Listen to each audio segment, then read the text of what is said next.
আসসালামু আলাইকুম। এবার মুক্তিযোদ্ধা হওয়ার সুযোগ আছে আপনার সামনেও। কেন এই কথা বলছি বিস্তারিত একটু পরেই বলবো। হয়তো আপনি মুক্তিযোদ্ধা হতে পারবেন, অথবা মুক্তিযোদ্ধার সন্তান হতে পারবেন, অথবা মুক্তিযোদ্ধার নাতি পুতি হতে পারবেন।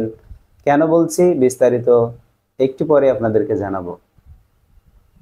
হাইকোর্টে একটি রিট হয়েছে, মুক্তিযুদ্ধ চলাকালীন সব নাগরিককে মুক্তিযোদ্ধা ঘোষণার জন্য রিট করা হয়েছে।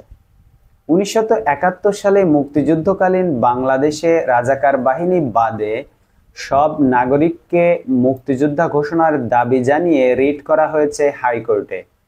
এ বিষয়ে শুনানি অনুষ্ঠিত হবে আগামী বৃহস্পতিবার 1 আগস্ট।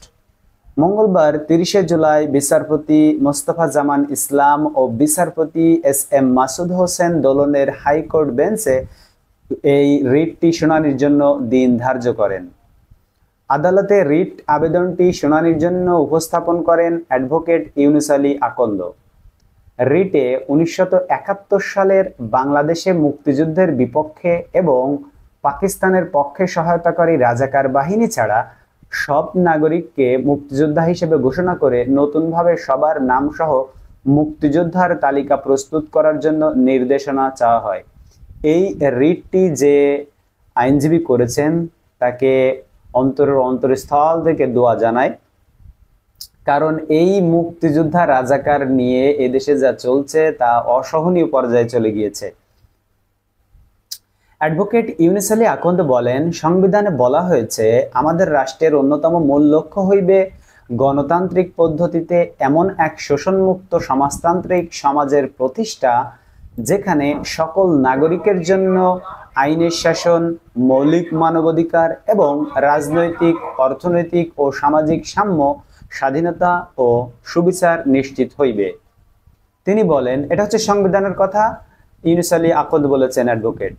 তিনি বলেন, আমরা দৃঢ়ভাবে ঘোষণা করিতেছি যে আমরা যাহাতে স্বাধীন সত্তায় সমৃদ্ধি লাভ করিতে পারি এবং মানবজাতির প্রগতিশীল আশা আকাঙ্ক্ষার সহিত সংগতি লক্ষ্য করিতে আন্তর্জাতিক শান্তি ও সহযোগিতার ক্ষেত্রে পূর্ণ ভূমিকা পালন করিতে পারি, সেই জন্য বাংলাদেশের জনগণের অভিপ্রায়ের অভিব্যক্তিস্বরূপ এই সংবিধানের প্রাধান্য অক্ষুণ্ণ রাখা এবং ইহার রক্ষণ, সমর্থন ও নিরাপত্তা বিধান আমাদের পবিত্র কর্তব্য।